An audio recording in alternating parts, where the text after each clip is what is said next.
السلام علیکم ورحمۃ اللہ وبرکاتہ نحمدہ ونصلی علی رسولہ الکریم اما بعد فاعوذ باللہ من الشیطان الرجیم بسم اللہ الرحمن الرحیم الصلاۃ والسلام علیک یا رسول اللہ وعلی آلک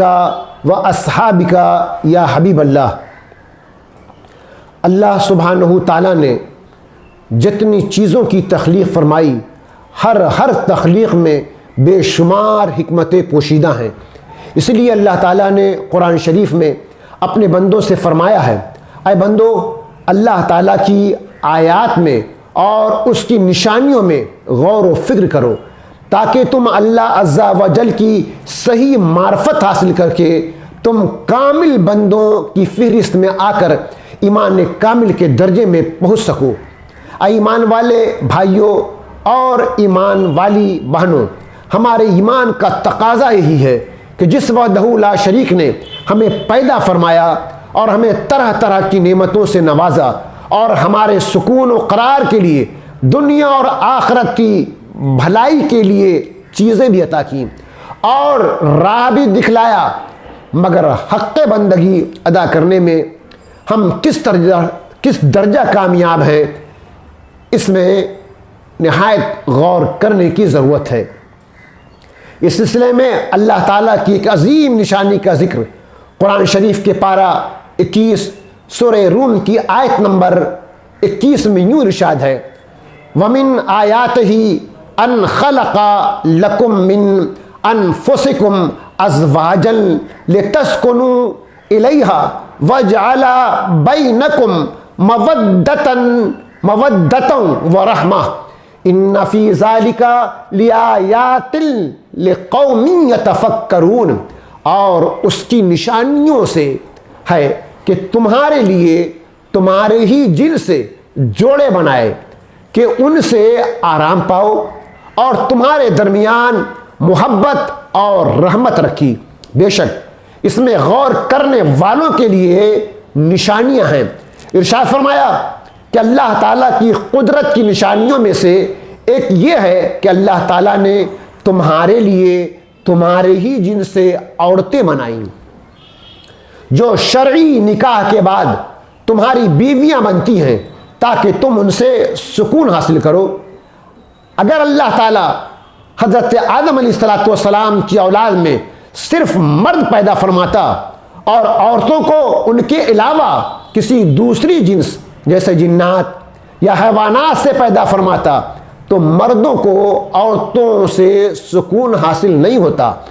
بلکہ ان میں نفرت پیدا ہوتی، کیونکہ دو مختلف جنسوں کے افراد میں ایک دوسرے کی طرف میلان نہیں ہوتا اور وہ ایک دوسرے سے سکون حاصل نہیں کر سکتے۔ پھر انسانوں پر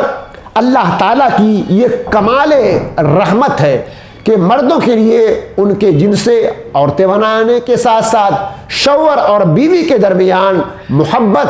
اور رحمت رکھی کہ پہلے کسی معرفت اور قرابت کے بغیر ایک دوسرے کے ساتھ محبت اور ہمدردی ہو جاتی ہے۔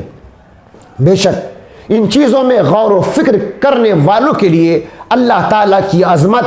اور قدرت پر دلالت کرنے والی نشانیاں ہیں۔ اگر وہ ان میں غور کریں گے تو انہیں معلوم ہو جائے گا کہ جس نے دنیا کے نظام کو اس احسن اور خوبصورت انداز میں قائم رکھا ہوا ہے صرف وہی عبادت کا مستحق اور کامل قدرت والا ہے۔ یہاں پر ایک خاص اور بہت ہی ضروری بات کی طرف سبوں کو توجہ کرنا ہے کہ اسلامی معاشرے اور مغربی معاشرے میں خاندانی نظام میں اختلاف کی وجہ سے ہونے والا فرق ضرور سمجھیے۔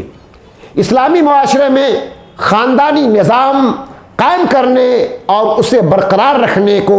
خاص اہمیت دی گئی ہے،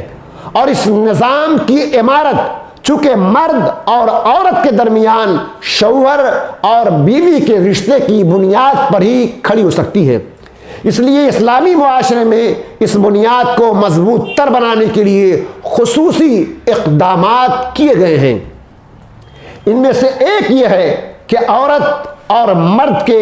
ازدواجی رشتے میں ذہنی اور قلبی سکون اور باہمی ذمہ داریوں کی تقسیم کو اصل بنیاد بنایا اور ازدواجی تعلقات قائم کرنے کو ذہنی سکون حاصل کرنے کا ایک ذریعہ ہونے کی حیثیت دی ہے۔ اور جب شوہر کو اپنی بیوی سے ذہنی سکون ملے گا تو ان کی باہمی زندگی پرسکون ہوگی، اور جب میاں بیوی ایک دوسرے کے لیے اطمینان و سکون کا ذریعہ ہوں گے تو ان سے بننے والا خاندان بھی خوشیوں بھرا ہوگا، اور جب ہر خاندان اس دولت سے مالا مال ہوگا تو معاشرہ خود ہی امن و سکون کا گہوارہ بن جائے گا۔ یہاں پر صاحب عقل آدمی اس بات کا مشاہدہ کر سکتا ہے کہ معاشرے میں جہاں اسلامی تعلیمات پر عمل ہوتا ہے وہاں سکون اور چین نظر آتا ہے، اور جہاں عمل نہیں ہوتا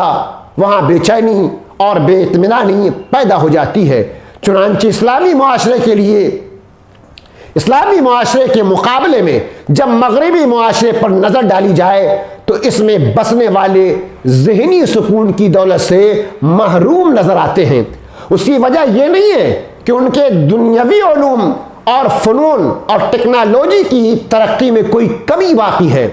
جس کی بنا پر وہ بے سکون ہے، یا ان کے پاس دولت کی کمی ہے جس کی وجہ سے وہ معاشی پریشانیوں کا شکار ہو کر ذہنی سکون سے محروم ہے، بلکہ تمام تر ترقی اور دولت، آسائشوں اور سہولتوں کی بہتات اور فراوانی ہونے کے باوجود مغربی معاشرے میں بسنے والوں کے ذہنی سکون سے محروم ہونے کی بنیادی وجہ یہ ہے کہ انہوں نے صرف جنسی تسکین اور شہوت، سیکس کی آسودگی کو بنیاد بنایا، جس کے لیے انہوں نے عورتوں کو بے راہ روی کی آزادی دے دی اور مرد کو یہ اختیار دیا کہ وہ کسی بھی عورت کے ساتھ اس کی رضامندی سے جنسی تعلق قائم کر لے۔ جب مغربی معاشرے میں ذہنی سکون کی بجائے جنسی تسکین کو بنیاد بنایا گیا اور عورت کی حیثیت محض ایک جنسی تسکین کا آلہ ہونے کی رکھی گئی تو اس کا نتیجہ یہ ہوا کہ اس معاشرے میں عورتوں، کنواری لڑکیوں اور بچیوں کا ناجائز بچوں کی مائیں بننا عام ہو گیا۔ حرامی بچوں کی پیدائش اور انہیں قتل کر دیے جانے کی وارداتوں میں خطرناک حد تک اضافہ ہوا، طلاقوں کی شرح بہت بڑھ گئی، خاندانی نظام تباہ و برباد ہو کر رہ گیا، نفسیاتی اور ذہنی امراض میں مبتلا افراد کی تعداد بڑھنا شروع ہو گئی، اور آج یہ حال ہے کہ ذہنی نفسیاتی امراض کے ہسپتال سب سے زیادہ مغربی ممالک میں ہیں۔ ذہنی مریضوں اور دماغی سکون اور دوائیاں کھانے والوں کی تعداد بھی وہیں سب سے زیادہ ہے، اور پاگل خانوں کی تعداد بھی وہیں پر ہے۔ لہذا مسلمانوں کو چاہیے کہ مغربی معاشرے کی اندھی پیروی کر کے اپنا ذہنی سکون اور خاندانی نظام تباہی کے دہانے پر لانے کی بجائے ان کے حالات سے، ان کے معاملات سے، ان کے طور طریقے سے عبرت حاصل کریں اور اسلامی معاشرے کے اصول و قوانین پر عمل پیرا ہو کر ذہنی سکون حاصل کرنے اور خاندانی نظام کو تباہ ہونے سے بچانے کی بھرپور کوشش کریں۔ اللہ تبارک و تعالی جملہ مسلمانان عالم کو نیک عمل کی توفیق عطا فرمائے اور یہ مسئلے کو سیریس انداز میں سمجھنے کی صلاحیت، قوت اور توانائی عطا فرمائے۔ وآخر دعوانا الحمدللہ رب العالمین۔